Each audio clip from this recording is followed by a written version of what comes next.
The buzzy news about Aquaman right now is that it's passed The Dark Knight Rises to be the highest grossing DC movie of all time. You know, it beat all the Christopher Nolan movies with 1.09 or '07 billion, and it's still making money. It still has, like, I think Japan and maybe another country or two to play, and I think it's going to be playing in China, and I think here in other places into February. So it actually has possibly a lot more money to make. But it is, as of now, DC's biggest movie ever, even counting those old Christopher Reeve Superman movies, the old Tim Burton Batman movies, and anything that's come out today with the DCEU, and as I mentioned, the Christopher Nolan movies.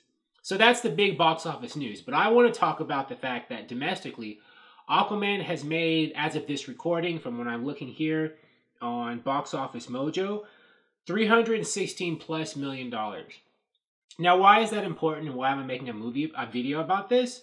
Well, because the narrative about Aquaman has been, even though Aquaman is a $1 billion+ movie, there have been naysayers, and a lot of them, like Marvel stands, saying that, you know, trying to make it seem like $1 billion is not that big of a deal for, you know, X number of reasons. Like, well, you know, it's not that big of a deal because of this, because of that. And one of the things they're saying is because, well, it's making like 70% of its box office overseas and not that much in America. So it means Americans don't really like it that much. Not as much as they like other blockbusters, and not as much as they like Marvel movies. Basically trying to say that Aquaman's $1 billion like earning take is like, you know, it's a Transformers movie, you know, where, you know, it's a crap movie. So, you know, it's making all of its money in other countries, not in the US. So it doesn't count that it made $1 billion.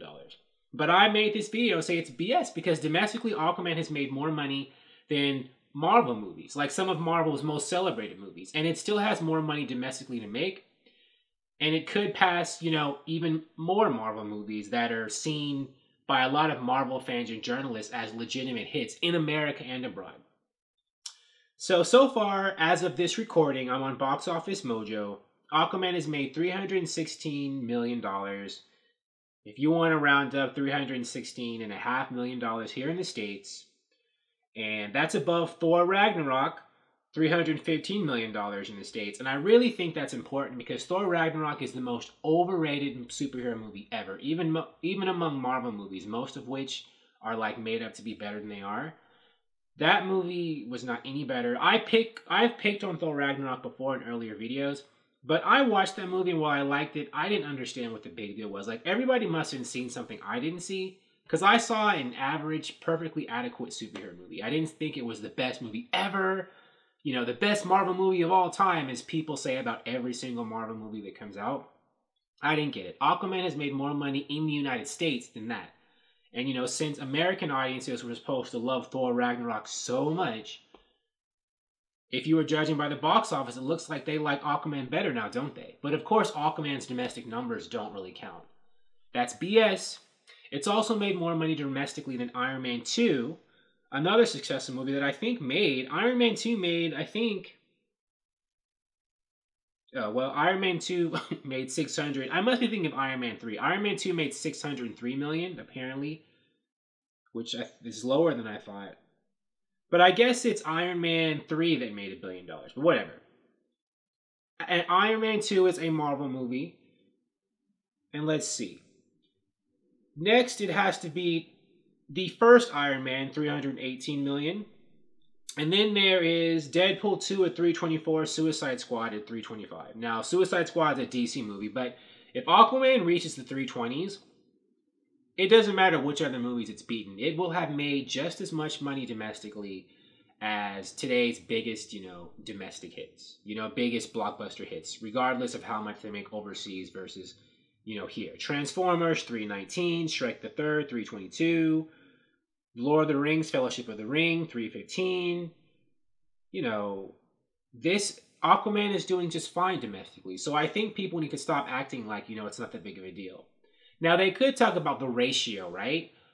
Now, even though Aquaman has made as much money domestically as these other movies I've named, not all these movies are billion-dollar movies. So you could say, like, when it comes to how much it's made domestically versus overseas, that's huge, right? It's a staggeringly high amount. But I'm going to call BS, like, you know, to say that the domestic numbers don't really count. But I'm going to call BS on that, too. Because Captain Marvel comes out this year, right? if Captain Marvel makes, I don't think it will, but if it makes $1 billion with the same, domestic versus international ratio of box office earnings, all these people are going to act like, oh, Captain Marvel is such a success. Captain Marvel is just so great. It's a hit. Nice job, Marvel. But when it's a DC movie, they have to say things like, well, the domestic numbers are cause for concern, which is completely ridiculous. So, all these people, I mean, it is a pretty big, significant difference, but the whole thing is like, they can't act like no one in America has seen or liked Aquaman, or it's not important. It definitely is. Just as much domestically as all these other movies that people love to death, but, when it's a DC movie like Aquaman, people are trying to find a reason why that doesn't really count.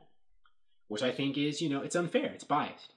And speaking of, domestic versus foreign, I think Avengers Infinity War that came out last year, I think it made like 30% of its box office here in the United States and made 70% around the world, the rest of the countries in the world. So, no one was saying that Avengers Infinity War wasn't that important. But of course, Avengers Infinity War made nearly $700 million in the States. So, going off pure numbers, yeah, that does mean a lot of people in the United States watched it. So even though it's 30 versus 70, I can't understand looking at those numbers why nobody was really saying that Avengers Infinity War wasn't a big hit in the US, because that's a lot of money to make in the United States. But even so, it's 70-30, right? Or about that. So, if it's okay there, why is it not okay for Aquaman? Thank you for watching. If you like this video, please like it on YouTube and subscribe to the channel because I appreciate your viewership, and I'll talk to you soon. Bye.